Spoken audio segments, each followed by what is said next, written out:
Hello there.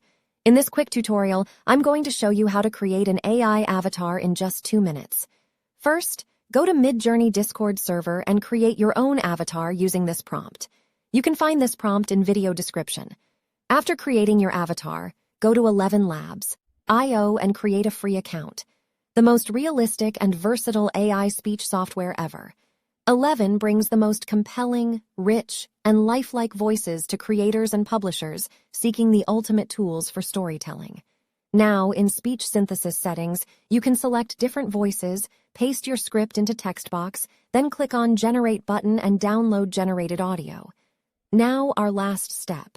Go to d-id.com and create a free account using your email address. In this quick tutorial, I'm going to show you how to create an AI avatar in just... Now click on Add button to upload your avatar picture. After that, click on Audio and upload your voiceover file, and finally click on Generate Video. This will charge you 1 credit. You can download this video. Thanks for watching this video.